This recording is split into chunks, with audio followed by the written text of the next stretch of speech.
আমরা আসলে আদর্শ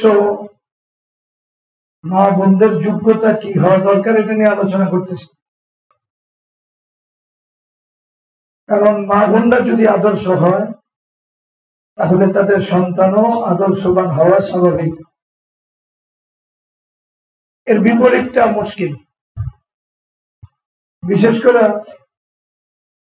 নূহ আলাইহিস সালামের ছেলেকে আমরা দেখি, ছেলে কাফের ছিল, কারণ নূহ আলাইহিস সালামের বিবি কাফের ছিল।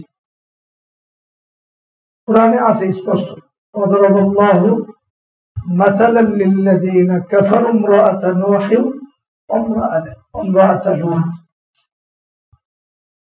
অপরদিকে আল্লাহ তাআলা মূসা আলাইহিস সালামের মায়ের ঘটনা পবিত্র কোরআনে বিস্তারিত আলোচনা করছে। মূসা আলাইহিস সালামের মায়ের সাথে আল্লাহ তাআলার সাথে যোগাযোগ ছিল।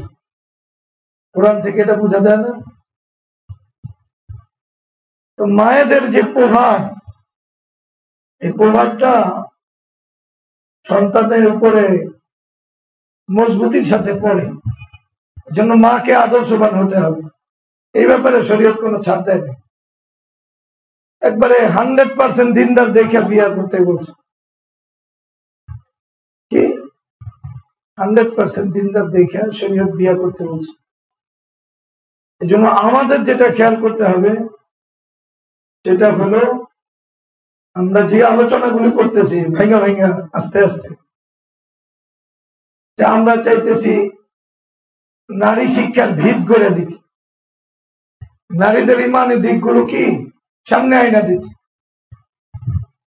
যাতে প্রত্যেক বাবা তার মেয়ের ব্যাপারে সঠিক সিদ্ধান্ত নিতে পারে, প্রত্যেক স্বামী তার স্ত্রীদের ব্যাপারে সঠিক সিদ্ধান্ত নিতে পারে, ভাই তার বোনের ব্যাপারে সঠিক সিদ্ধান্ত নিতে পারে, ছেলে তার মায়ের ব্যাপারে সঠিক সিদ্ধান্ত নিতে। আমরা ফাহিশা শব্দের আলোচনা করতেছিলাম। কি শব্দের? ফাহিশা শব্দের তৃতীয় অর্থ যেটা পবিত্র কোরআনে ব্যবহার হয়েছে সেটা হলো স্বামীর অবাধ্যতা। এটা ৪র্থ পারা শেষ পৃষ্ঠায় আয়াত আছে। ওখানে তাফসীর দেখলে দেখা যায় ফাহিশা শব্দের একটা অর্থ হলো স্বামীর অবাধ্যতা। স্ত্রী স্বামীর অবাধ্যতা করাটা, এটা কোরআনে কি হিসাবে ব্যক্ত করা হয়েছে? ফাহিশা। আরেকটা শব্দ ব্যবহার করা হয়েছে নাশেজা। কি নাশেজা? মানে অবাধ্য নারী, অবাধ্য স্ত্রী। এখানে আসলে আমরা প্রথমে যে বিষয়টা আনতে চেষ্টা করব সেটা হলো, আসলে শরীয়তে স্বামীর বিষয়টা কতটা গুরুত্ব দিছে এটা আমাদের অনেক বেশি জানা দরকার। স্বামীর বিষয়টা শরীয়তে কতটা উঁচুতে রাখছে এটা হলো আমাদের জানা দরকার। বর্তমানে আসলে মিম্বার গুলো, ওয়াজের মাহফিল গুলো স্বামীর অধিকার নিয়ে কোনো আলোচনাই নেই। এটা কোনো আলোচনাই নাই। সব অধিকার এখন আছে হলো নারীদের। স্বামীর কোন অধিকার আছে ওই বেচারা জানে না। জানে ঘরের একজন চাকর হয়, ওর দরকার শুধুমাত্র টাকা পয়সা হলে ওর দরকার, বাকি সব ফয়সালা ঘরেই হবে, ঘরের নারীরাই করবে। তো আমাদের প্রথম যে বিষয়টা আলোচনা থাকবে, আমরা কিছু হাদিস আনছি, আলোচনা থাকবে আসলে স্বামীদের বিষয়টা শরীয়তে কতটা গুরুত্বের সাথে দেখছে এবং আমাদের সামনে পেশ করছে, এটা হলো বুঝার বিষয়। আমরা স্বামীদের বিষয়টা অতটা গুরুত্ব দিয়ে ভাবি না। কেন স্বামীদের বিষয়টা এত গুরুত্ব দেওয়া হলো? শরীয়তে এত গুরুত্ব কেন দিল? যাদের মোটামুটি ইতিহাস জানা আছে এরা দেখলে দেখবো পৃথিবীর বাতিল যত মতবাদ আছে, ধর্ম আছে, সব জায়গায় স্বামীর গুরুত্বটা চূড়ান্ত পর্যায়ে দেওয়া হয়েছে। সেটা মুশরিকদের হিন্দুয়ানি ধর্ম হোক অথবা মানে আগের সভ্যতার ভিতরেও স্বামীদেরকে কত উচ্চ স্তরে রাখা হয়েছে, এটা দেখলে দেখেন এটা ইসলাম আইনা ব্যালেন্স করছে। কিন্তু অন্যরা স্বামীদের বিষয়টা কত মানে সর্বোচ্চ জালেম হইলেও স্বামীর বিষয়টা কত ভয়ঙ্কর লেভেলে ওরা আনছে। হিন্দুদের ভিতরে লম্বা সময় ধরে স্বামী মারা গেলে স্ত্রীরা জ্বালায় দেওয়া হইতো না, জ্বালায় দেওয়া হইতো না। তো এটা আমি জ্বালায় দেওয়া ভালো না খারাপ এটা নিয়ে আমি আলোচনা করতেছি, কারণ অন্য ধর্মের ভালো কোনো দিক আছে, তা ওটা আর আলোচনার বস্তু না। কিন্তু আমি বুঝাইতেছিলাম যে অন্যান্য যত বাতিল মতবাদ আছে সেখানেও স্বামীকে অনেক গুরুত্বের সাথে আনা হয়েছে, দেবতার পর্যায়ে আনা হয়েছে। কোন পর্যায়ে? দেবতার। তো স্বামীর এই যে গুরুত্ব কোরআন সুন্নাহ আমাদেরকে দিছে, দেওয়ার মূল কারণ হলো মানব সভ্যতা আসলে টিকে থাকে পারিবারিক জীবনের উপর। কি বললাম? মানব সভ্যতা, আমি মুসলমানদের কথা বলতেছি না, মানব সভ্যতা। মানুষ মানুষ হিসাবে বাকি থাকে কিসের মাধ্যমে? পারিবারিক জীবনের মাধ্যমে। আর মানব সভ্যতা আর প্রাণী জগৎ একাকার হয়ে যায় যদি বৈবাহিক এবং পারিবারিক বন্ধন না থাকে। এটার ভিতরে আর কুকুর জগতের ভিতরে ব্যবধান থাকার কথা না। তাহলে মোটামুটি মানুষ পরিচয় দেওয়ার জন্য পারিবারিক বন্ধন এবং স্বামী স্ত্রীদের যেই বন্ধন, এই বন্ধনটা নিজেকে মানুষ হিসেবে পরিচয় দেওয়ার জন্য প্রত্যেক ধর্মের লোক এই কাজটা করছে, যেটা মানুষের এই অধিকারটা এবং এই বন্ধনটা সবার আগে স্বীকৃতি দিছে, সবার আগে স্বীকৃতি দিছে। যখন মানুষের মাঝে পারিবারিক বন্ধন থাকবে না, তখন মানুষ আর প্রাণী জগতের মাঝে পার্থক্য থাকবে।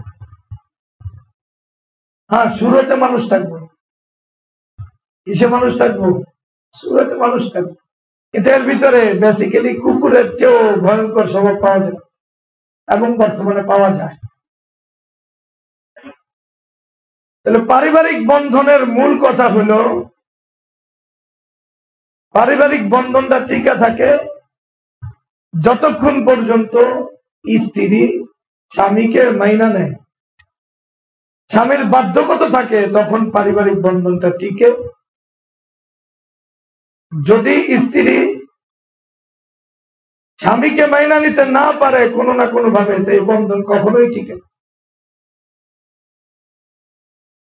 আগে কিছুদিন আগেও স্বামীরা যে পরিমাণ জালেম ছিল, তখনও মানুষের পরিবারগুলো টিকছে,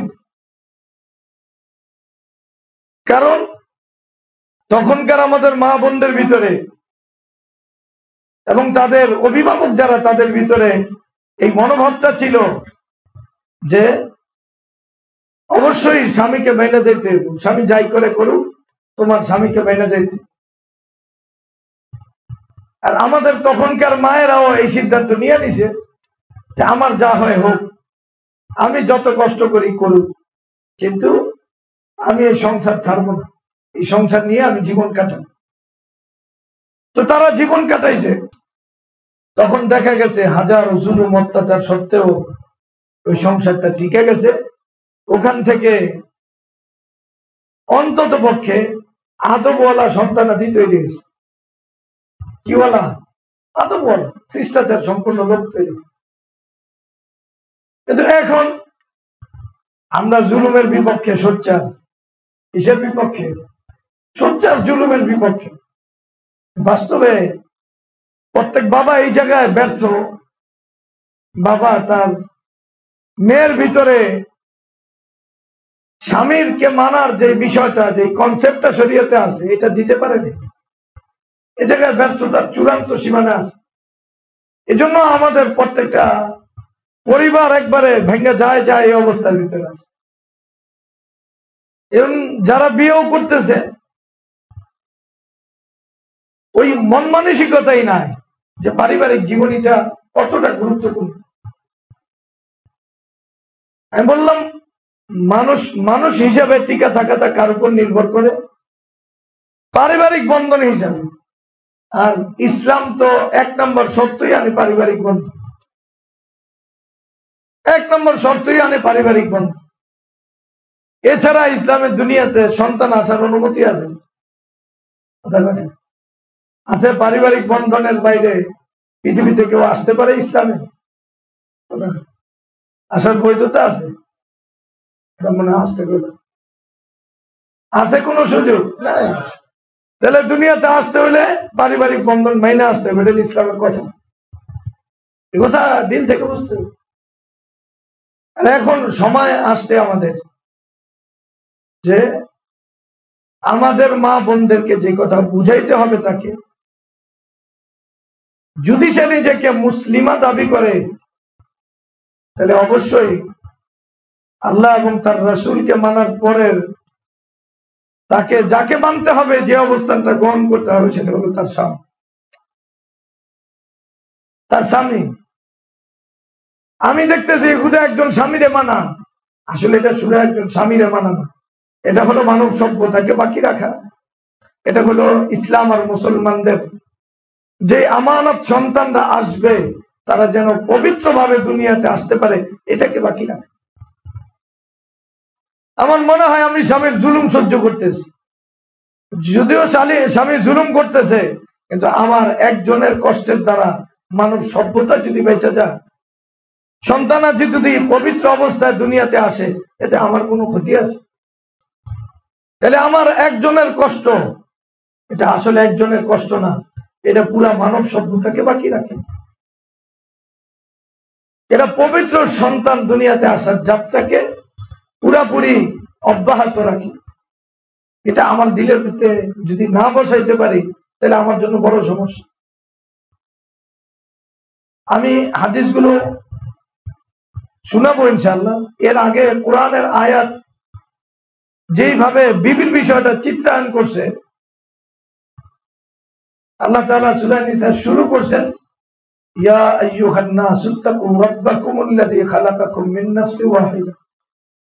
তোমাদেরকে আল্লাহ এক সত্তা থেকে তৈরি করছে। ওয়া খালাকা মিনহা যাওজাহা। এই যে আল্লাহ তাআলা মাঝখানে আরেকটা কথা বললেন, আর প্রথমে ওই সত্তা থেকে তার স্ত্রীকে বানাইছে। এইভাবে না কই আল্লাহ আমাকে বলতে পারতেন আদম হাওয়া থেকে তোমাদেরকে বানাইছে। আল্লাহ এটা বলেন না, আল্লাহ বলছেন প্রথমে আদমকে বানাইছেন, এরপরে আদম থেকে হাওয়াকে বানাইছেন ডাইরেক্ট। আদমের অংশ থেকে কাকে বানাইছেন? হাওয়াকে বানাইছেন। এরপরে অবাস্তা মিনহুমা, আর উভয়ের মাধ্যমে আল্লাহ তাআলা বংশ বিস্তার করাইছেন। বহু অসংখ্য নারী পুরুষ আল্লাহ তাআলা দুনিয়াতে ছড়ায় ছিটায় দিছে। এটা কিন্তু আমাদের পরিচয়ের সূত্র আর বিবির পরিচয় সূত্র এক আনছেন। আমাদেরকে এক সত্তা থেকে বানাইছে, আর ওই সত্তা থেকে কারে বানাইছেন? আদম থেকে হাওয়ারে বানাইছে। তাহলে আদম হাওয়ার সম্পর্কটা কেমন? আদমের একটা অংশ হাওয়া না? আদমের অংশ কি হাওয়া? এটা আলাদা না। তাহলে আদমের একটা অংশ হলো আদম, আর একটা অংশ হলো হাওয়া। দুটা অংশ নিয়ে এরপরে আল্লাহ তাআলা মানব সভ্যতা পৃথিবীতে বিস্তার করছে। এই কথাটা বোঝানোর জন্য আমি আয়াতটা আনছি। দুটা অংশ, দুটোটাই অংশ কার থেকে? আদম থেকে। আদমরে বানাইছে, আদম থেকে হাওয়ারে বানাইছেন, এরপরে আমাদেরকে বানাইছেন। তাহলে দুইটা অংশ মিলে আদম। বুঝে নাই? এটা শুধু আদমের ব্যাপারে না, আল্লাহ কোরআনে অন্যান্যদের ব্যাপারে বলছেন, ওয়ামিন আয়াতিহি আন খালাকা লাকুম মিন আনফুসিকুম আজওয়াজা। আল্লাহর বড় নিদর্শন সময়ের একটা নিদর্শন হলো আল্লাহ তোমাদের থেকে তোমাদের বিবিদেরকে তৈরি করছে। তাহলে বিবিদেরকে আমাদের থেকে তৈরি করছেন, এখানে আমাদের অস্তিত্ব বিবিদের সাথে জড়িত কি জড়িত না? আর বিবিদের অস্তিত্ব স্বামীর সাথে জড়িত কিনা? কথা বলুন। বিবির অস্তিত্ব কার সাথে জড়িত? এখন যদি নারী স্বামীর অস্তিত্ব না মানে, স্বামীকে না মানে, তাহলে তার মূলত এই আঘাতটা হয় তার অস্তিত্বের গায়ে। একটু মানে দিল খুলা কথাটা বুঝতে হবে। সবাই সব কথা বুঝবে এমন না, কিন্তু বুঝতে হবে। তাহলে স্ত্রীর অস্তিত্বের মাঝে লুকায় আছে কে? স্বামী। স্বামীর উপর স্ত্রীর অস্তিত্ব মওকুফ। এই যে আল্লাহ যে কথাটা বুঝাইছে, স্ত্রীর অস্তিত্ব এটা মওকুফ কার উপরে? স্বামীর উপরে। কোরআন থেকে বোঝা যায় কি যায় না? এবং আল্লাহ যেই শব্দ নিজের জন্য আনছেন, নিজেকে মানার জন্য, কোরআনের একটা ব্যাপক শব্দ হলো কানিতিন। কি শব্দ আছে না কোরআনে? যেভাবে আছে ওইভাবে বলুন, যারা আল্লাহর অনুগত। ঠিক আল্লাহ তাআলা যারা নেক বিবি, তাদের যেই বৈশিষ্ট্য আনছেন সেটা হলো কানিতাত। এই কানিতাতের একটা মজবুত অর্থ হলো সে স্বামীর অনুগত। কিসের অনুগত? তাহলে বিষয়টা বুঝেন যে আল্লাহ তাআলা স্বামীর স্তরটাকে কোন লেভেলে আনছেন। প্র্যাকটিক্যালি বুঝাইছেন যে স্ত্রীর অস্তিত্বটা এটা স্বামীর উপর মওকুফ। এটা এখন না, এটা শুরু থেকেই এমন ছিল বিষয়টা। তাহলে মানব সভ্যতা আসলে মানুষ হিসাবে আল্লাহ তাআলা ইয়া আইয়ুহান নাস যে সম্বোধন করছেন, এই সম্বোধনের ভিতরে এই কথা লুকায় আছে। যদি স্ত্রী স্বামীকে মাইনা নেয় এবং স্বামী এবং দাম্পত্য সংসারকে সে মাইনা নেয়, তার মানে সে তার অস্তিত্বকে মানছে এবং তারাই মানুষ হওয়ার যোগ্য, অন্যরা মানুষ হওয়ার যোগ্য। এতটুকু কথা কি বুঝে আসছে কিনা? কে বোঝেন না একটু হাত তোলেন তো। এত কথা বুঝাইছে অঙ্গটা কিন্তু এই না। আমাদের এই জন্য আমরা অনেক দিল থেকে গুরুত্ব দিয়ে বসি, যাতে দিনটা শিখতে হলে তালিম জরুরি। কি জরুরি? ওয়াজ দ্বারা দিন শিখা যায়। ওয়াজ দ্বারা কি শিখা যায় না? ওয়াজ দ্বারা দিনের প্রতি আগ্রহ হতে পারে, দিন শিখা যায়। দিন শিখতে হলে কি লাগে? তালিম জরুরি। এটা দর্শের মতো আমি বুঝাইতে চেষ্টা করতেছি, আল্লাহ তৌফিক দান করুন। তাহলে মানব সভ্যতা এটা লুকে আছে কার সাথে? দাম্পত্য জীবনের সাথে, পারিবারিক জীবনের উপর। আর পারিবারিক জীবনে বিবি এটা আসলে কার অংশ? স্বামীর অংশ। এটা তার দিলের ভিতরে বসায় দিতে হবে। এই অংশকে অস্বীকার করা যায়। আর একটা অংশ আরেকটা অংশের বিরোধিতা করতে পারে? চোখ যদি কয় না আমার কান লাগবো না, হইব নি কান? না, কান যদি না লাগে তাহলে চোখও আক্রান্ত হবে। কেন আক্রান্ত হবে? পিছন থেকে যদি আক্রমণ হয়, তখন পিছন থেকে এই আক্রমণের আওয়াজ তো চোখে আসে না, কোথায় আসে? কানে আসে। তাহলে একটা অংশ আরেকটা অংশের প্রতিপক্ষ হতে পারে না, একটা অংশ আরেকটা অংশকে পূর্ণতা দানকারী হতে পারে। আর যদি একটা অংশ আরেকটা অংশকে অস্বীকার করে, তাহলে আসলে দোনোটা অংশের জন্য সমস্যা। দোনোটা অংশই আসলে তাদের যে স্বরূপ, এই স্বরূপে আত্মপ্রকাশ করতে পারে। ঠিক এই জায়গাটা আমরা না বুঝলেও কোরআনের এই জায়গায় এনজিওরা আঘাত দিছে। একবার এই জায়গায় আঘাত দিছে। আমরা একবারে আমাদের যখন ইনশাল্লাহ এই পর্বগুলি শেষ হইব, আমরা একসাথে বলে দিলে বুঝবেন ইহুদি নাসারাদের সভ্যতা আসলে কি করছে আমাদের। এটা পরে আমরা মিলাই দেব। এখন আমরা কোরআনটাই বুঝি, হাদিসটাই বুঝি, এরপরে পরে ওটা আমি বুঝা নিব ইনশাআল্লাহ। আল্লাহ আমাদেরকে তৌফিক দান। ছোট্ট কথা ছিল একটা, স্বামীর কথা মানবো না। কার কথা মানবো না? স্বামীর কথা। আপনারা হাসছেন, এটা কি কথা বলছেন? এটা জানেন আপনি? এটা হলো মূলত পৃথিবীর নারী অধিকারের প্রথম স্লোগান, নারী স্বাধীনতার প্রথম স্লোগান এটা। আমি নারীর কথা কেন মানব? ইয়ার স্বামীর কথা কেন মানব? স্বামীর কথা আমি মানতে বাধ্য নই, যেইভাবে স্বামীও আমার কথা মানতে বাধ্য নই। দলিল কি সুন্দর! কারণ কোন মুসলমান এই কথা বলতে পারে যে স্বামী স্ত্রীর কথা মানতে বাধ্য, এটা বলতে পারে? ওরা আরেকটু যোগ করছে। কি যোগ করছে? যেইভাবে স্বামী স্ত্রীর কথা মানতে বাধ্য না, এইভাবে স্ত্রীও স্বামীর কথা মানতে বাধ্য না। এই যে এতটুক শব্দ আমাদেরকে সত্যিকার অর্থে মানুষের পরিচয় থেকে সরাই দিচ্ছে, মানুষের পরিচয় থেকে সরাই দিচ্ছে। আমাদের অস্তিত্বকে অস্বীকার করা হয়েছে।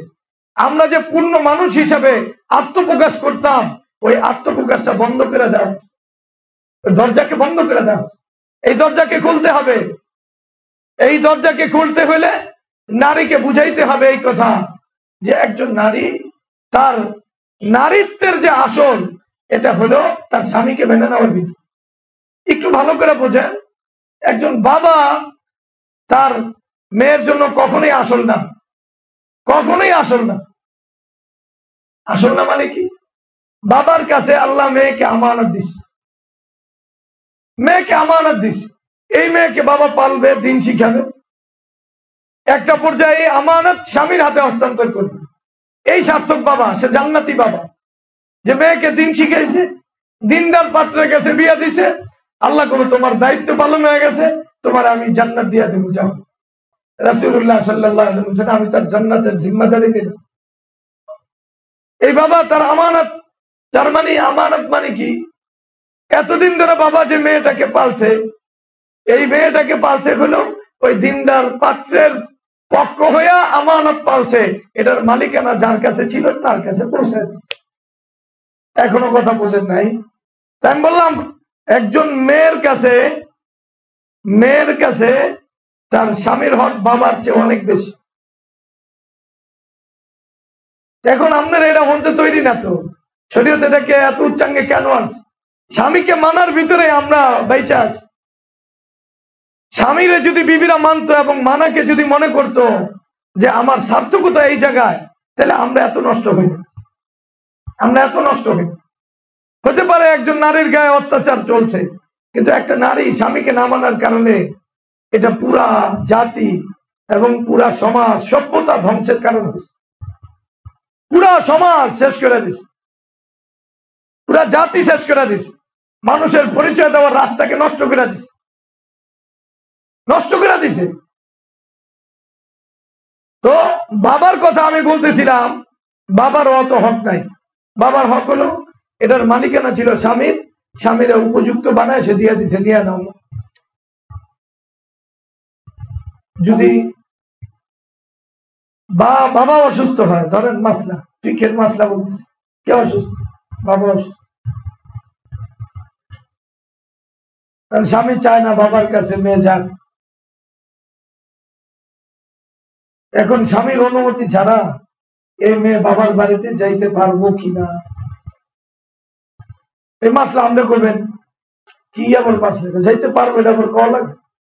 বাবা অসুস্থ, যাইতে না দেয়, ওই স্বামী কি মানুষ? তো মহা অমানুষ।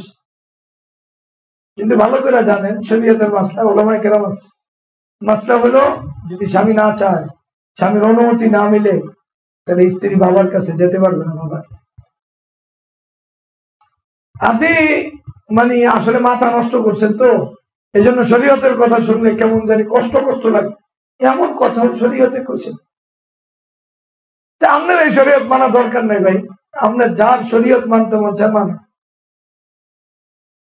কিন্তু শরীয়তের বিধান এটাই, এবং এই বিধানটা আগেও চর্চা ছিল, কিছুদিন আগেও। আর এখন আমার হিসাবে এই বিধান অক্ষরে অক্ষরে মানা জরুরি। বিবিরে একবারে শ্বশুর বাড়িতে যাইতে না দেওয়া, যদি এটা জানা থাকে যে এরা কান পরা দেয়। আমাদের সংসারগুলো এই জায়গায় ভাঙে, বাপ মা সংসার ভাঙে বেশি। এখন তোর বাপ নাই, বাপ নাই বলে মাই তো সব সংসারে, বাবা আসেনি। এই বাবা এই বুড়া বয়সে মা যা এই হলে। এর বাইরে আলেম ওলামা এবং দাড়িওয়ালা, পাগড়িওয়ালা, হাজি সাহেব, গাজী সাহেব, নেতা সবাই কারে মানে এইভাবেই চলে আইতেছে। লাত পিছে আয় হায়, এইভাবেই চলে আইতেছে, রুসুম এইভাবে চলে আসছে। এটা ওই যে গল্পের কথা বললাম, ওই যে একবার পড়ে যেতে রয়েছে ওই যে প্রশিক্ষণের সময় একসাথে, বুঝলেন না, সৈন্য আর কি চলতেন। তো সামনের ওর উপরে লাত্তি লেগে গেছে, ওর গাদি বেড়ায় লাত্তি পড়ছে, ওরা কি উত্তর দিব? তো তখন সামনের ওরে তাকাইছে, তাই ইশারা দিছে, এবারটা পিছনে তেমন লাত্তি দিতে কইছে, একটা ইশারা দিয়ে দিছে, তাই যা সামনের গাদি বেড়া আরেকটা দিছে, এভাবে পিছনে তাকাইছে, বেটা লাত পিছে চায়। আসলে কি এটা প্রশিক্ষণের অংশ না? একজন পড়তে গিয়া ধাক্কা খাইয়া ওর গাদি বাড়া লাগছে, ওনার বাঁচার লেগে কইছে, এটা হলো লাত পিছেছে। এখন আমরা সবাই দেখতে অভ্যস্ত যে ঘরের কর্তা, আসল কর্তা হলো নারী। এজন্য বাস এখন বিয়ে করার পরে এটা যে মানে নিয়ম, এটা হলো লাত পিছেছে। ঘটনা ওই পরিক্রমা ওখান থেকেই আসছে, দুর্ঘটনা আজকে না, এটা পিছন থেকে শুরু হয়েছে। যাই হোক, কেন এত গুরুত্ব দিছে? গুরুত্ব দিছে পারিবারিক বন্ধনকে টিকানোর জন্য। পারিবারিক বন্ধন, বাবারে তুমি যদি নাও দেখো, তারপরেও যদি পারিবারিক বন্ধন টিকে, তাহলে মানব সভ্যতা টিকে, বৈধ মানুষ আসার রাস্তা দুনিয়াতে থাকে। এটা অনেক দামি বিষয়। এজন্য আমরা শরীয়তের আংশিক নিয়ে চিন্তা করি, আর মাথার ভিতরে কতটি গোবর আছে, গু আছে, নাস্তিকরা যা দিয়া তুইছে ওটাই আছে। বাস্তবে কোরআন সুন্নাহর কথার মানে গভীরতা আমরা তলায় দেখি না, এটার ভিতরে কি আছে। আল্লাহ আমাদের মানে মেধাকে কোরআনের আলোয় আলোকিত করুন, উদ্ভাসিত করুন। আমরা শুধু সামনেরটা দেখি, কিন্তু এর সাথে একটা যোগসূত্র আছে পৃথিবী ব্যাপী। মানুষ শুধু একক সত্তা না, পুরো পৃথিবী মিলে একটা সত্তা। মুসলমানরা একক সত্তা না, পুরা জাতি মিলে একটা সত্তা। কথা বোঝেন নাই মনে হয়? যে কোরআন যে চিত্রায়নটা করছে,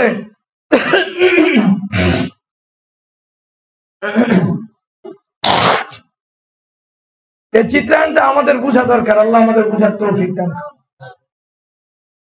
তো আমরা হাদিসগুলো আনতে হবে, কারণ আমাদের সমাজ থেকে এটা হারায় গেছে। আমাদের মেয়েদেরকে, আমাদের বোনদেরকে, আমাদের মায়েদেরকে এই কথা বুঝাইতে হবে হাদিস কি বলে। কথা বল না, আমরা হাদিস শুরু করি। আন্না রাজুলান আতা বিইবনাতিন লাহু ইলান নবী সাল্লাল্লাহু আলাইহি ওয়াসাল্লাম। আবু সাঈদ খুদরী রাদিয়াল্লাহু তাআলা বর্ণিত মুসান্নাফ ইবনে আবি শাইবার বর্ণনা সহিহ। এক ব্যক্তি তার মেয়েরে নিয়ে আসছে, আশা বলতেছে, হুজুর আমার এই মেয়ে বিয়ের আগ্রহ নাই, বিয়ে বসতে চান। রাসূলুল্লাহ সাল্লাল্লাহু আলাইহি ওয়াসাল্লাম বলছেন, আতিআই আবা, তোমার বাবার কথা মানো। তো যেহেতু ওই মেয়ে মুসলমান, তারা দিনের যে কোনো কাজ করার আগে জানতে চাইতো, মানে আমি যে আমাকে বিবাহ দিতে চাই বাবা, তো বিবাহ দিতে চায় তার স্বামীর কি কি হক, এটা তো আগে জানাইতে হবে। স্বামীর অবস্থানটা কি, কনসেপ্টটা আগে জানাইলেছে না, আমি বুঝবো। এজন্য মেয়ে বলছে, না আমি বাবারে ততক্ষণ মানবো না যতক্ষণ আপনি আমাকে বলবেন স্ত্রীর উপর, মানে স্বামীকে মানার কি কি, মানে স্ত্রী কি কি জিম্মা আছে, এটা আগে বলতে হবে। রাসূলুল্লাহ কনসেপ্টটা বুঝাইছে। কি বুঝাইছে? রাসূলুল্লাহ সাল্লাল্লাহু আলাইহি ওয়াসাল্লাম আল্লাহু কানা বিহি কুরহা ফালা হাসাতহা। রাসূলুল্লাহ সাল্লাল্লাহু আলাইহি ওয়াসাল্লাম বলেন, যদি স্বামীর গায়ে ফোড়া থাকে, ফোড়া বুঝে, ফোড়া থেকে পড়ে না, পিক পড়ে না। দেখেন বিষয়টা বুঝেন, কতটা উচ্চাঙ্গে আনছে, আমরা কথা বুঝছো। ওই পিক যদি নারী চাইটাও খায়, এটা কিন্তু চাটার কথা বলা হয় না, গুরুত্ব বোঝানো হয়েছে। নারী যদি ওই পিক না মুইসা চাইটাও খায়, অথবা ওই তাদারা মিন খারাহু সাদীদান আও দামান, অথবা নাক থেকে অনেকের ঠান্ডা লাগে, অসুস্থ হয়, তখন এটা থেকে পুষ বেরোয়, রক্ত বেরোয়, আর ওইটাও যদি সে চাইটা খায়, বুঝেন নাই, মা আদ্দাত হাক্কাহু, তাহলে ওই স্ত্রী স্বামীর যে হক এটা আদায় করতে পারবে। বিষয়টা বুঝে, উদাহরণটা কোন লেভেলে দিয়েছেন রাসূলুল্লাহ? পৃথিবীর সবচেয়ে অসম্ভব একটা উদাহরণ দিয়েছেন। কি উদাহরণ?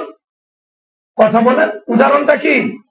অসম্ভব পর্যায়ের উদাহরণ, যেটা মানুষ করতে পারবে না, ওটা যদি করে কেউ, এটার অর্থ এটা আল্লাহ কানাবিহি, যদি এমনটাও সে করতে পারতো, এটা পারবে না সে, যদি এটাও পারতো, তারপরও তার দিলে এই কথা আনার সুযোগ নাই, সে স্বামীর হক আদায় করে ফেলছে। বুঝতে হবে আপনাকে কতটা উচ্চাঙ্গের। আমি বললাম এটা, আপনি উদাহরণটা বুঝতে হবে যে এটা অসম্ভব, এটা করতে পারবে না কেউ। এই অসম্ভবকেও কেউ যদি কোনো নারী সম্ভব করে দেখাইতো, তারপরে ওই নারীর দিলের ভিতরে এই কথা আনার সুযোগ নাই, সে স্বামীর অধিকার আদায় করে ফেলছে, অধিকার আদায় করে ফেলছে। চিন্তা করে না, তার মানে একজন স্ত্রী সবকিছু তার সামর্থ্যের ভিতরে যা আছে সব যদি উজাড় করে দেয়, তারপরেও সে তার স্বামীর হক আদায় করতে পারবে না। এই কথা কে বলতেছেন? আল্লাহ রাসূল। তো স্বামীকে কোন জায়গায় বসাইতেছেন আপনি চিন্তা করেন, কোন জায়গায় বসাইতেছেন? স্ত্রীর দিলের কোন জায়গায় বসাইতে হবে? আপনারা তো মেয়ে পালেন এবং দাবি করেন আপনারা দিন শরীয়ত মানেন। আপনি আপনার মেয়েকে হাদিসটা এনে বুঝাইছেন? বলেন, মেয়েকে কি বুঝাইছেন বিয়ে দেওয়ার আগে? কি বুঝাইছেন? দুনিয়া সব বুঝাইছেন, কিন্তু স্বামীকে মানার যে স্তরটা, এটা কি বুঝাইছেন? তা আপনি কেমনে বাবা হইলেন? আপনাকে বাবা হওয়ার অধিকারটা কে দিল? কেমনে পেলেন অধিকার? আগে সংসার ভাঙতো না, এই জন্যই একবারে স্বামী যদি অত্যাচারও করতো, মা বুঝাইতো, মা সংসার কষ্ট করে করতে হয়, সংসার জীবনে কষ্ট করতে হয়, এই কষ্ট করতে হয়। এজন্য আগের মেয়েরা মূর্খ ছিল, কিন্তু এই কথা বুঝতো।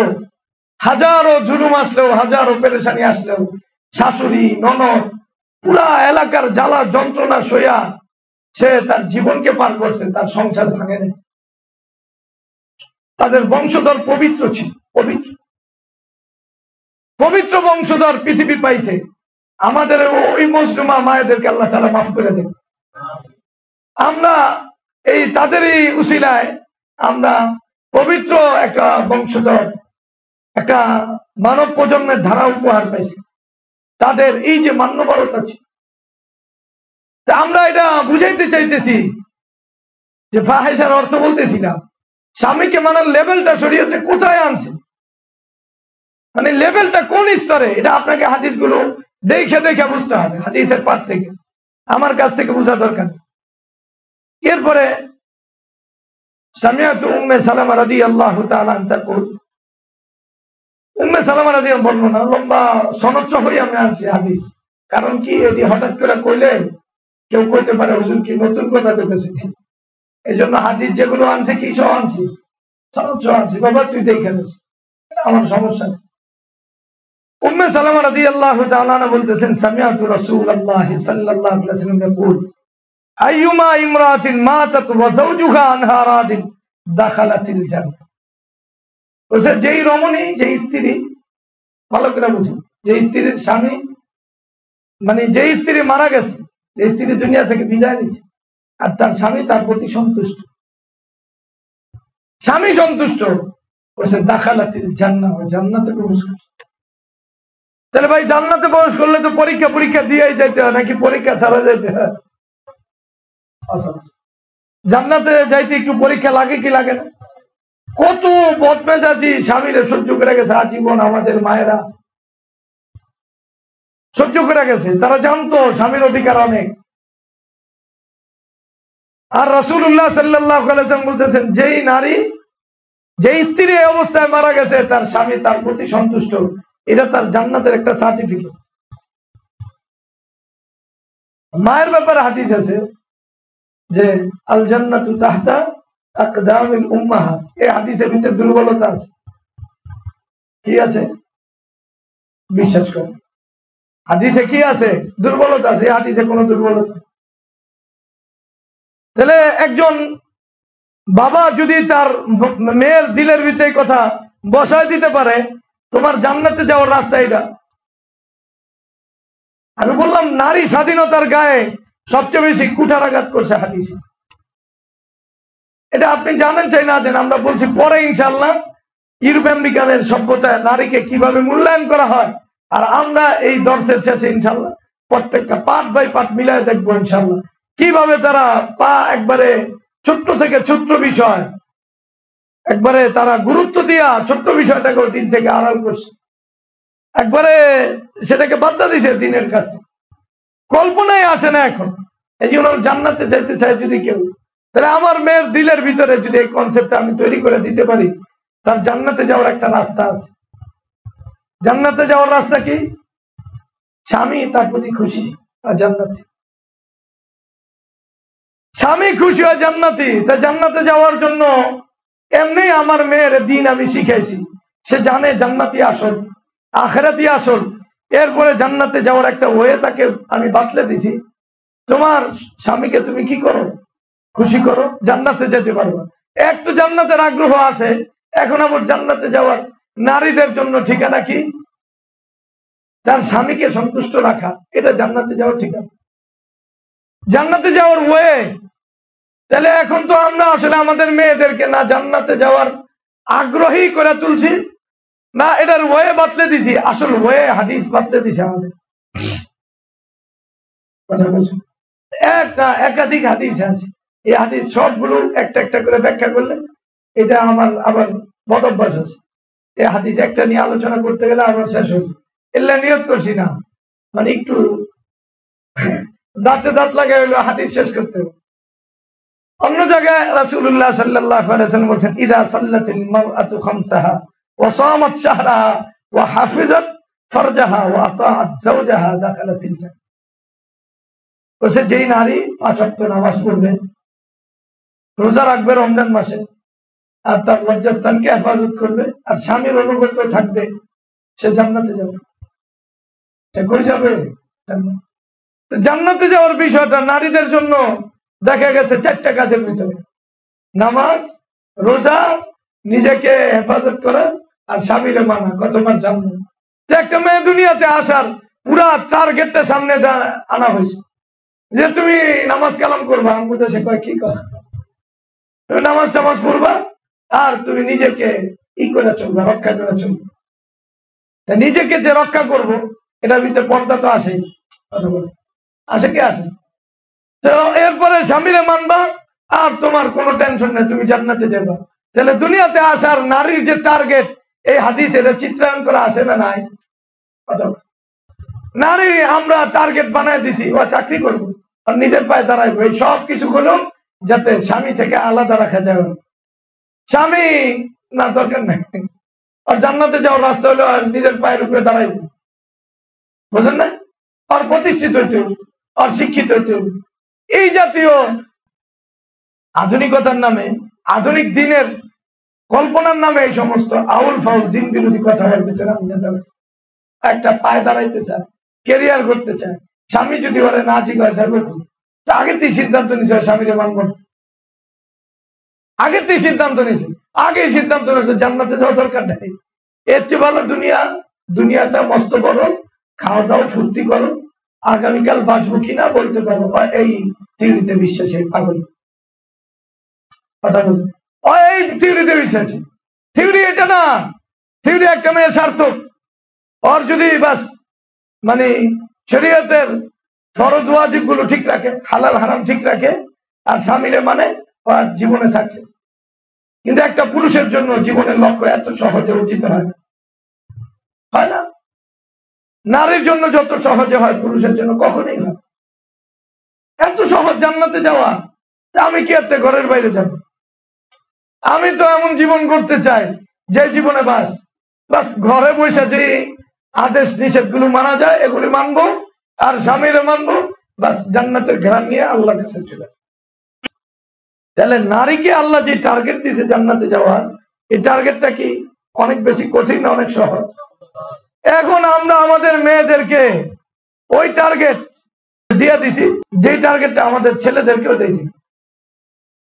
মানুষের সবকিছুতে শিক্ষা আছে। কালকে এক জায়গায় যেতেছিলাম, এক মুজাকারায় ড্রাইভার মাশাআল্লাহ নামাজও পড়ে, আবার জিকির আজকারও করে। আমার হিসাব অনুযায়ী বেশ ভালো ড্রাইভার। গাড়ি থামায়া আমরা আগে নামাজ পড়ছি জামাতের সাথে, পরে সে আরেক জায়গায় গাড়ি সাইড করে নামাজ পড়ছে, তার মানে সে দাঁড়িয়েও রাখছে।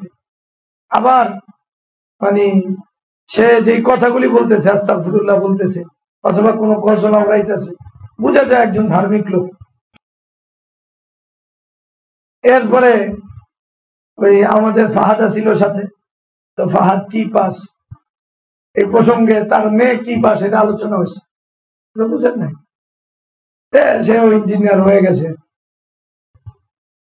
এখন বিয়ে টিয়ে হয়েছে, মেয়ের চাকরি ইন্টারভিউ দিতে আইব ঢাকায়। আমি জিজ্ঞাইলাম ওর জামাই টাকা পয়সা কামায় না? কহ কামায় তো। কত? 50-এর উপরে। দুইজন মানুষের ঘর সংসার চলে না? চলে, কথা কইতেছে এখন ওর চাকরি করতে হবে আমারে খাওয়ানোর লেগে। আমি এখন বুড়ো হয়ে গেছি না, আমারে খাওয়াইতে হবে না, আমি ওর পিছনে টাকা পয়সা খরচ করছি না, এটা আমার দিতে হবে না। খুব আবেগ নিয়ে বলতেছে। এখন ছেলেরা তো এইভাবে বাপমারে দেখাশোনা করে না, মেয়েরা দেখাশোনা করে। অসুস্থ হলে ছুটতে হয়, ছেলে একটা বেটিরে ধরে লয়ে আইন না বাস, এরপর বাপমার খবর নেয় বলতেছে, আর মেয়েরাই খবর নেই, এই জন্য মেয়েরা খবর নেই। তো যাই হোক, কথা অনেকগুলো কথা হয়েছে। সবশেষে আমি বললাম এই যে তাহলে কি চাকরি আপনার নির্দেশেই করতেছে? না, এটা কি হলো? বিয়ার পরে তো স্বামীর কাছে দিয়া দিছি, এরপরে কি আমার নির্দেশে করব? এখন মেনে নিছে কান।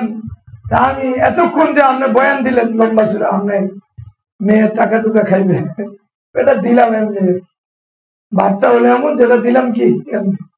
তো বয়ান সবাই রেডি থাকে, আমি তো আর কি কম, একজন নিজেকে যে দিনদার মনে করে এর দিনের কথা বলাটা অনেক মুশকিল। এর দিনের কথা বললে আরো সবক 2-4টা শুনে দিব, কইয়া দিব আপনাকে মতো এই কাঠমোল্লা গুলো গিয়ে আসলে সব সমস্যা। এর লেগা যাদেরকে দেখতেই তো দিনদার মনে হয় এদেরকে কথা একটু সাবধানে করতে হবে, কারণ ওই আমার চেয়ে বড় মুফতি সাহেব, এই সম্ভাবনা প্রবল। তো যাই হোক, যেই কথা আমি বলতেছিলাম, এই বাচ্চারা গর্ব করতেছে মেয়ের পিছনে টাকা খরচ করছে, তার জীবন যৌবন সব গেছে, এখন সে গাড়ি চালাইতেছে এবং মেয়েটা চাকরি সে খাবে এটা চিন্তা করতেছে, এবং সে নামাজ পড়ে, আল্লাহর প্রতি অনুরাগ আছে, ইস্তেগফার পড়ে, এমন একজন বাবা। অথচ এই বাবা জানে না এই যে এই মেয়েটার ব্যাপারে সে যা করছে এটা আল্লাহর কাছে কিয়ামতের দিন হিসাব দিতে হবে। কোনটা তার জন্য সহজ ছিল? এই মেয়েটাকে জান্নাতি বানানো সহজ ছিল, না এই মেয়েটাকে চাকরিজীবী বানানো সহজ? বলেন। সাল্লাত খামসা, এটা যদি বাবা নামাজ রোজা শিখাইতো, হালাল হারাম শিখাইতো, কথা বুঝেন, এবং নিজের মেয়েকে নিজে বাঁচায় চলা শিখাইতো, আর স্বামীরে মানলে জান্নাতে যাওয়া যাবে এই কথা শিখাইতো, দিনদার স্বামীর কাছে তাকে তুলে দিত, এটা কি বেশি সহজ, না এই বেটা যেই পথে হাঁটছে ওটা বেশি সহজ? ভাই একটু কথা বলেন, কোনটা বেশি সহজ? মানে ওরে ইঞ্জিনিয়ার বানায়া চাকরিজীবী বানানো বেশি সহজ, না ওরে মানে ফরজ হালাল হারাম শিখাইয়া এবং তারে ওই নিজেকে বাঁচায় চলা শিখতো, পর পুরুষ থেকে নিজেকে বাঁচাইতো যেই মেয়ে, আর নিজের স্বামীর বাইরে জীবন পার করতো আর জান্নাতে যেত, তাহলে কোনটা সহজ ছিল? কথা বলেন, কোনটা সহজ? জান্নাতি বানানো সহজ না? 2 নম্বর আরো বিষয়টা বুঝেন, যেটা তার আল্লাহ যেই উদ্দেশ্যে তাকে মেয়ে দিছে, মেয়েটাকে জান্নাতি বানাইতে, মেয়েটার ভিতরে জান্নাতে যাওয়ার জন্য যা করা লাগবে ওই মেসেজটা দিতে, ওই বাবা ওই মেসেজটা দেয় নাই, তার মেসেজটা দিছে ইউরোপ আমেরিকা, যেই মেসেজটা দিছে নিজের পায়ে গড়ার স্বপ্নটাকে আইকা দিছে। এবং হতে পারে মনে করেন ওই মেয়েটা বোরকাও পরে, মাইনা নিলাম যে যেহেতু বেচারা দাঁড়িয়ে রাখছে, মেয়েটাও কি পরে বোরকাও, কিন্তু মেয়েটার দিলটা পুরাপুরি ইউরোপের আমেরিকার যে সভ্যতা, এই পুরা সভ্যতাকে লালনকারী। সে তার 50,000 টাকা যথেষ্ট মনে করতেছে, তার আরো টাকা লাগবে, তার কি লাগবে, আরো টাকা লাগবে। এই যে একটা অবস্থান সে গ্রহণ করছে, এই অবস্থানটা সে গ্রহণ করছে, এটা কি তার জান্নাতের পথের রাস্তা সুগম করছে না ওই পথের রাস্তাকে বন্ধ করছে? তাহলে আমরা কি আসলে সহজ কথায় আমাদের মেয়েদের সামনে জান্নাতে যাওয়ার লক্ষ্যটা আনতে পারি না? কথা বল, আনতে পারি না? রাসূলুল্লাহ সাল্লাল্লাহু আলাইহি সাল্লাম বাস দুটা জিনিস এখানে সামনে আছে, বাস আল্লাহর হক মানে, কার হক মানে, আল্লাহর হক মানে, আর এই মেয়ে নিজেকে পুরুষ থেকে বাঁচায় রাখে, আর স্বামীরে মানে জান্নাতে গেছে। আর কই গেছে গা? জান্নাতে গেছে গা। আল্লাহরে মানো তুমি, এই অনুভূতি দিলের ভিতরে আনতে হবে। এরপরে আল্লাহরে মানার চাপটারি বাকিগুলো, আল্লাহরে মানার মূল নারীদের পুরা জীবনব্যাপী যেই বিধান, ওই বিধান দেখবেন দুইটা বিধান। একটা নিজেকে বাঁচায় চলা, নিজেকে কি চলা, বাঁচায় চলা, নিজেকে হেফাজত করা, নিজের সতীত্বকে রক্ষা করা। আরেকটা হলো নিজের স্বামীকে মেইনা চলা। এটাই মূলত আল্লাহকে মানা। এখানে হকুল্লাহ এক নম্বর, এরপরে হকুল ইবাদ। মানে আল্লাহর নির্দেশের কারণে স্বামীকে মানতে হয়। নিজেদের স্বাধীনতার উপর ছেড়ে দিলে কেউ স্বামীরা মানবো না, কে মানতেছে? মানবো না। যাই হোক, যেই কথা বললাম যে একজন নারীকে যদি দিলের ভিতরে কথা সাজায় দেওয়া যায়, তুমি যে আল্লাহকে মানো, রোজা নামাজ পড়ো, এটার প্রমাণ হলো তুমি নিজেকে বাঁচায় চলো। দ্বিতীয় প্রমাণ, তুমি তোমার স্বামীকে মেনে চলো। এই দুইটা প্রমাণ তুমি দাও, তোমার জন্য জান্নাতের রাস্তা ওকে। বলেন সুবহানাল্লাহ। আল্লাহ তাআলা আমাদের দ্বীনের সহিহ বুঝদান করে। কয়টা হাদিস পড়া যাবে? হাদিস মোটামুটি আমি নির্বাচন করে 30টার মতো আনছি। কয়টা? 30টা। কিন্তু এই 30টা হাদিস শোনা দরকার। আমি কি করুন কম কথা কম, আমগো সন্ধ্যা পর্যন্ত থাকা দরকার। এখন 2-3 সন্ধ্যা না থাকলে হাদিস মোটামুটি না বুঝে গেলে এটা হয় না। এটা আপনারা যাই খান। আচ্ছা, আরেকটা হাদিস বলতে একটু বুঝানোর জন্য, যে নারীকে দুনিয়াতে কেন আমি পাঠাইছি, টার্গেটটা ধরে দেওয়া। পাঠাইছে স্বামীরে মানার জন্য, আর কিচ্ছু, এর জন্য পাঠাইছে আল্লাহরে মানবো। আর মূল জীবনের টার্গেটটা কি? স্বামীরে মানবো। আল্লাহ এই মানার পুরা জীবন ব্যাপী এক বিধান দিছে। আরেকটা হাদিস, হাদিস সনদ সহিহ, কথা বুঝছেন? আন হুসাইন ইবনে মিহসান আন্না আম্মাতান লাহু আতাতিন নবী সাল্লাল্লাহু আলাইহি ওয়াসাল্লাম তাতলুবু হাজা। গরীব মানুষ। এই হুসাইন ইবনে মিহসান বলতেছেন, আমার ফুফু, ফুফু বুঝো না? ফুফু চিনো না? ইংলিশে কি জানি সবাই আন্টি করে, আউল ফাউল, এটা ইংলিশের মানুষের কোনো সম্পর্ক বোঝা যায়? আমার ফুফু আসতে রাসূলুল্লাহ সাল্লাল্লাহু আলাইহি ওয়াসাল্লাম একটা প্রয়োজনে। স্বামী অসহায়, স্বামী কি অসহায়, মানে প্রেক্ষাপটটা মনে রাখতে হবে। স্বামী কিন্তু কি অসহায়, এজন্য আসতে কার কাছে? আল্লাহ রাসূল সাল্লাল্লাহু আলাইহি ওয়াসাল্লামের কাছে। তাতলুবু হাজাতা, এটা প্রয়োজন পূরণ করার জন্য আসছে আল্লাহ রাসূল। আমার এটা ফালাম্মা কাযাত হাজাতা, প্রয়োজন শেষ। এবং রাসূলুল্লাহ সাল্লাল্লাহু আলাইহি ওয়াসাল্লাম দেখেন, এই সময় স্বামী অসহায়, স্বামী কিছু করার নাই, এমন একজন স্বামী। এখন হুজুর সাল্লাল্লাহু আলাইহি ওয়াসাল্লাম তাকে দাইকা জিজ্ঞাসা করতেছেন, আলা কি জাওজ, তোমার স্বামী আছে? ক্বালাত নাম, আল্লাহ রাসূল আছে স্বামী। ক্বালা ফা আইনা আনতি মিনহু, তোমার স্বামীর সাথে তোমার আচরণ কেমন? স্বামীর কেমন তুমি সেবা করো?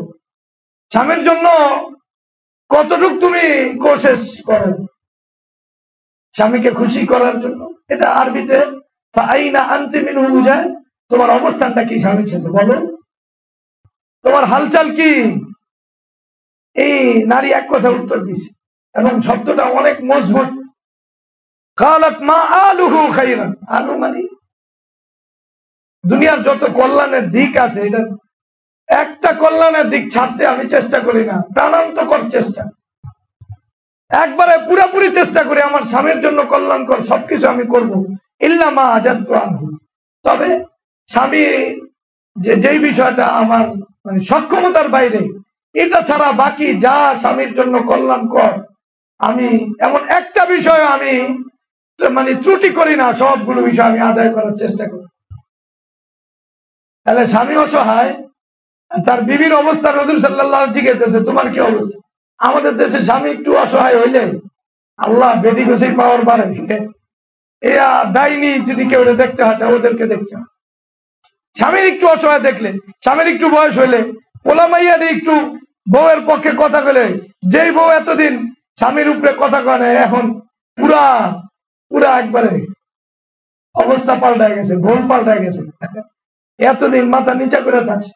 আমাদের দেশে আমরা দেখছি যে একবারে মানুষের ভিতরে তখন লজ্জা শরম এত বেশি ছিল, স্বামীরে মানা এত বেশি ছিল, স্বামীর চেহারা দিকে তাকে কথা বলতো, বাজারে যাওয়ার আগে জিজ্ঞাসা কিছু লাগবো কিনা, কিছু লাগলে আরেক দিকে ছাইয়া কইতো যে যদি সায়দার ভাই বাজারে যায়, সায়দার ভাবে কি যায় বাজারে যায়, তাহলে বাজার থেকে যেন ওই 2 কেজি আলু লয়ে। আমরা এমন দেখছি, আপনারা কি দেখছেন? আমাদের দেশে কথা কইতো, স্বামী দিকে তাকেও কথা কইতো না, এতটা লাজুক ছিল। মানে অন্যদিকে তাকে কইতো যদি সায়দার ভাই, কার ভাই, আমার বড় বোনের নাম বাজারে যায়, তাহলে ওটার জন্য নিয়ে আসি, ওটা কথা বলছেন। আমাদের দেখা ঘটনা আমরা করি। এই যে একটা বিষয়, হঠাৎ করে পোলামায়াটি বড় হয়, আর তখন এই যে এতদিন অন্যদিকে তাকায় কথা কইছে, কিছুদিন পরে হাতেন তো খুঁজে পাওয়া যায় না, ভাবি আমার পুরা বিপরীত অবস্থান গ্রহণ করে। কি করে? তাহলে এই নারী আসছে, স্বামী অসহায়, তার স্বামী হুজুর সাল্লাল্লাহু আলাইহি ওয়াসাল্লাম, হুজুর সাল্লাল্লাহু বলতেছেন কি অবস্থা স্বামীর, কি অবস্থা। হুজুর সাল্লাল্লাহু কিভাবে উম্মাহকে ইসলাহ করছে। কারণ এই সম্ভাবনা আছে স্বামীর অসহায়ত্বের সুযোগ নিয়ে এই নারী তার আচরণ পাল্টাইতেও পারে। আল্লাহ রাসূল সাল্লাল্লাহু আলাইহি জন্য জিজ্ঞাসিতেছেন কি খবর, স্বামীর কোনো খোঁজ খবর আসেনি? একবারে বলতেছে মা আলুহু খাইরান, কোন এমন নাই কল্যাণকর দিক যেটা আমি ছাড়ছি, ইল্লা মা আজিস্তু, যেটার ব্যাপারে আমি অক্ষম পারি না, এটা ছাড়া সবই আমি স্বামীর জন্য করি। এরপরে হুজুর সাল্লাল্লাহু আলাইহি আবার বলতেছেন কাল, এরপর হুজুর সাল্লাল্লাহু আলাইহি ওয়াসাল্লাম উনজুরি, এর খবরদার তুমি ভালো করে এটা যত্ন করে, এই ব্যাপারটা যত্ন করে খেয়াল রাখো। কি করে? তোমার যে অবস্থান এটা বদলায়ও না, এই অবস্থান ঠিক রাখো। একবারে যত্নের সাথে এটা খেয়াল করো, এটা ভাবনার বস্তু বানায়, এটা ফিকিরের বস্তু বানায়, এটা টার্গেটের বস্তু বানায়। কি কেন? রাসূলুল্লাহ সাল্লাল্লাহু আলাইহি বলছেন ফাইন্নাহু জান্নাতুকি ওয়া নারুকি, তোমার জান্নাত জাহান্নামের ফয়সালা স্বামীকে দিয়ে হইব। কারে কইছে? আমি কইছে প্রেক্ষাপট মনে রাখতে। কাকে বলছে এই কথা? একজন অসহায় স্বামীর বিবিরে বলতেছে কি খবর। এরপরে এমন নারী, যেই নারী বলতেছে আল্লাহ রাসূল কোন কল্যাণই আমি ছাড়ি না যেটা স্বামীর জন্য আমি একবারে চূড়ান্ত পর্যায়ে কষ্ট ব্যয় করা হইলো ওটা করি, যেটা আমি পারি না ওই মাসলা ভিন্ন। এরপর বললেন ঠিক আছে, এটা ভালো করে যত্ন সহকারে এটা মনে রাখ, এটা ভুললো না। কারণ এই স্বামী তোমার জান্নাত, এই স্বামী তোমার জাহান্নাম। মানে এই স্বামীরা যদি তুমি খুশি রাখতে পারো তা তোমার জান্নাতের ফয়সালা হয়েছে। এই স্বামী যদি নারাজ হয় তাহলে তোমার জাহান্নামের ফয়সালা হবে। তোমার আচরণ দ্বারা স্বামী নারাজ হতে পারবে না। তুমি যেইভাবে বলছো আচরণ ঠিক রাখছো, এটা কিন্তু সামনেও ঠিক রাখবা, এর বিপরীত কিন্তু তুমি করতে পারবে। তাহলে ভালো করে বুঝেন কোন অবস্থানটা হুজুর সাল্লাল্লাহু আলাইহি সাল্লাম এখানে আনছেন। ওই অবস্থানটা আনছেন যে অবস্থানে সাধারণত হাজারো ভালো মেয়েরা যায় ওই অবস্থানে পল্টি নেয়, কথা না। ওই অবস্থানটা রাসূলুল্লাহ সাল্লাল্লাহু আলাইহি ওয়াসাল্লাম আইনা বলতেছেন এই মনে রাখো, এই কথা ভালো করে এটা খবর রাখো, স্বামীর বিষয়ে ভালো করে খবর রাখো। এই স্বামী তোমার জান্নাত, এই স্বামী তোমার জাহান্নাম। মানে তুমি কি জান্নাতি না তুমি জাহান্নামী, এই ফয়সালা তোমার স্বামীর দ্বারা তুমি করে নাও। যদি তোমার স্বামী তোমার আচরণে, তোমার চালচলনে খুশি থাকে তাহলে তুমি জান্নাতি, আর যদি খুশি না থাকে তাহলে জাহান্নামী। একটা প্রশ্ন, স্বামীর এত অধিকার শরীয়তে দিল, এটা কোন স্বামী? আউল বাউলের নি? আমরা কোন আউল বাউলের কথা কই না ভাই, আমরা দিনদার স্বামীর কথা বলতেছি, দিনদার না হওয়ার কথা বলতেছি না। বুঝেন নাই? দুটোটাই লটর বটর অগণি। আমাদের কি আলোচনা? এটি তো আউল ফাউল লোক, এটি তো পুরা পৃথিবী ধ্বংসের কারণ। আমরা ওদের কথা বলতেছি, আমরা বলতেছি এখানে যারা ইমানদার তারা অনেকে বিয়ে করছে, অনেকের মেয়ে আছে না, অনেকের বউ আছে, অনেকের মা আছে, অনেকের বোন আছে। আমরা আপনাদেরকে বলতেছি এবং আমরা ওই স্বামীদের কথা বলতেছি যে স্বামী আসলে দিনদার, দিন কেন কথা বোঝে না। যাই হোক, এই হাদিসটা আপনি কল্পনা করছেন, ভাবছেন কোনদিন একটা নারীকে রাসূলুল্লাহ সাল্লাল্লাহু আলাইহি ওয়াসাল্লাম কিভাবে তার জীবনের টার্গেটটা ধরায় দিয়েছেন? ঠিক আছে, আপাতত তোমার তো রিপোর্ট ঠিক আছে যে তুমি বলছো হ্যাঁ পুরা সবকিছু মানার চেষ্টা করো, ভবিষ্যতেও যেন ওটা থাকে। উনজুরি শব্দটা ভবিষ্যতের জন্য ব্যবহার হয়, তুই ওরা কথা কয় না, কিসের জন্য? আপনি কোন জায়গায় ব্যবহার হয়? ইয়া আইয়ুহাল্লাযীনা আমানুত্তাকুল্লাহ ওয়ালতানজুর নাফসুম মা কদ্দামাত লিগাদ ওয়াত্তাকুল্লাহ ইন্নাল্লাহা খাবীরুম বিমা তা'মালুন। আছে না কোরআন শরীফে? এখন ঠিক আছে তোমার আচরণ, ভবিষ্যতেও যেন তোমার আচরণ এটা থাকে। বিশ্বাস করেন আমাদের মা বোনরা, দিনদার শ্রেণীর মা বোনরা স্বামীর অধিকার জানেন।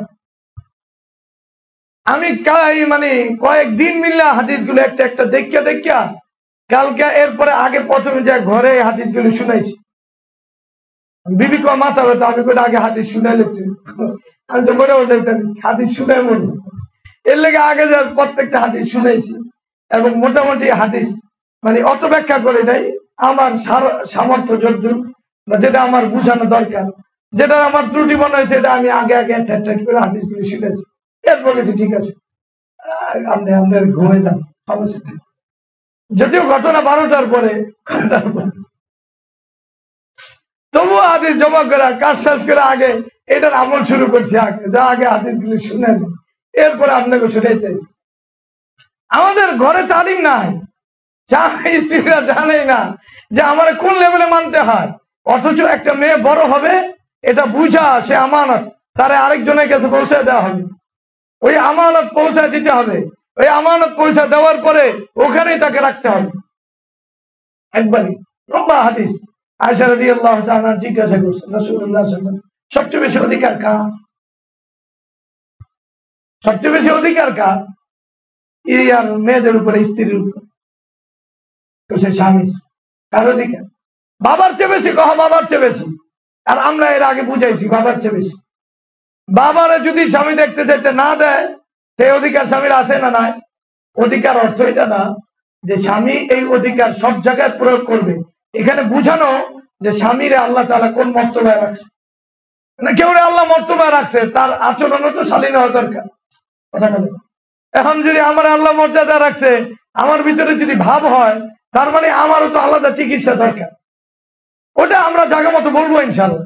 কিন্তু এখানে যেটা বলার ওটা বলতেছি একটু ভালো করে বোঝার জন্য, যে রাসূলুল্লাহ সাল্লাল্লাহু আলাইহি ওয়াসাল্লাম আমাদের মা বোনদেরকে কিভাবে টার্গেট বানাইছেন পারিবারিক জীবনে যাওয়ার জন্য, কিভাবে তার সামনে আসল স্বপ্ন, আসল টার্গেট, একবারে জান্নাতটা যাওয়ার মাধ্যম হিসাবে স্বামীকে সামনে আনছেন তুইলা। দেখো শব্দটা কি, উনজুরি ফাইন্নাহু জান্নাতুকি ওয়া নার। তোমার ভবিষ্যতে তুমি এই বিষয়টা ভালো করে যত্নের সাথে খেয়াল রাখবা, তোমার স্বামী তোমার জন্য জান্নাত আর জাহান্নাম। আমাদের মনে থাকবো তো ইনশাআল্লাহ। ভাই এই হাদিস যেটি আমি আনছি, হাদিসগুলো শোনার দরকার আছে। এটা আপনি না বুঝলে বুঝবেন না, এটা নিয়মিত প্রত্যেকটা ঘরের পাঠ হওয়া দরকার। কারণ আমরা এখন থাকি পারিবারিক জীবনে, আমরা সমাজ পরিবর্তন করছি, বিবির এই পরিবর্তন করতে পারি না। সন্তানই পরিবর্তনের যেই একটা চিত্রটা সন্তানের দিতেই পারি না। আর আমরা যেইভাবে পরিবার নিয়ে ব্যস্ত, অন্তত পক্ষে ব্যস্ত হইলে কোরআন সুন্নাহ নিয়ে ব্যস্ত পরে শিখান, পরিবারের বিষয়গুলো শিখান, শিখুক যে একজন মেয়ের আসলে পুরা জীবনের ভিতরে তার জান্নাতে যাওয়ার লক্ষ্যটা কোনটা করা দরকার। আল্লাহর হুকুম মানার পাশাপাশি তার সামনে যেটা আনা দরকার সেটা হলো কি, তার স্বামীকে মানা। এই স্বামীকে মানলেই পারিবারিক বন্ধন টিকবে। আর ইউরোপ আমেরিকার অসভ্যতা থেকে, নারী স্বাধীনতার যে স্লোগান, এটা থেকে আমাদের মা বোনরা বাঁচবে, আমাদের জাতি বাঁচবে, প্রজন্ম বাঁচবে। আমরা এমন এক নসল পাবো যেই নসল পুত পবিত্র। যেইভাবে নসল বিগড়ে গেছে, এই নসলকে অবশ্যই ফিরে আনতে হবে আমাদেরকে। বুঝাতে হবে তোমাদের টার্গেট কোনটা হওয়া দরকার। জান্নাতে যদি যেতে চাও তাহলে ক্যারিয়ারের স্বপ্ন আল্লাহর রাস্তায় বাদ দাও, ক্যারিয়ার বাদ দাও। ক্যারিয়ার কোনটা? আসল ক্যারিয়ার হলো স্বামীকে মানা। বলে একটা মেয়ের জীবনে আসল ক্যারিয়ার কি? স্বামীকে মাইনা জান্নাতে যাওয়া, এটা আসল ক্যারিয়ার। এই ক্যারিয়ার তুমি যদি লস করো তাহলে তুমি আসলে একা গুমরা হও নাই, পুরা জাতিকে গুমরাহির ভিতরে তুমি ফেলাইছো। আল্লাহ আমাদেরকে দিনের সহি বুঝদান।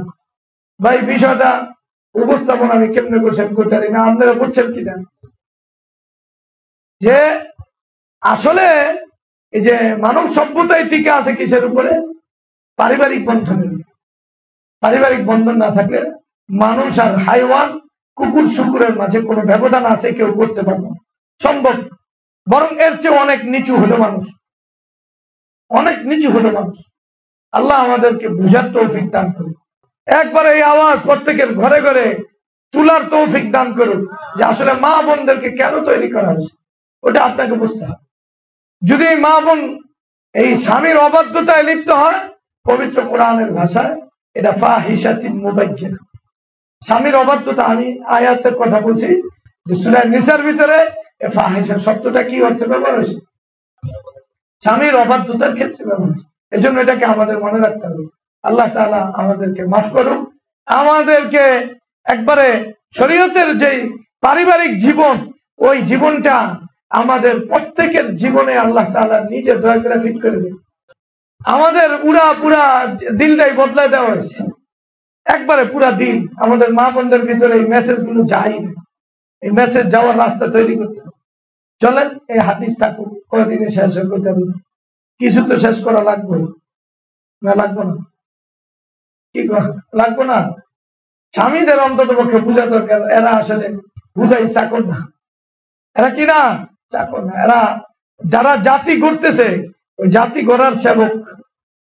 যে মা বোনরা কি করে জাতি গড়ে, এদের কি সেবক, যোগানদাতা। কি দাতা? যোগানদাতা।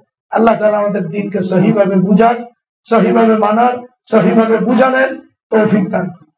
একবারে পুরা যতদিন পর্যন্ত নেককাররা দুনিয়াতে থাকবে তাদের দিলে যেন আমাদের এই আওয়াজ তাদের দিলে পৌঁছে, তাদের কান যেন আমাদের আওয়াজের সাক্ষী দেয়। আল্লাহ আমাদেরকে কবুল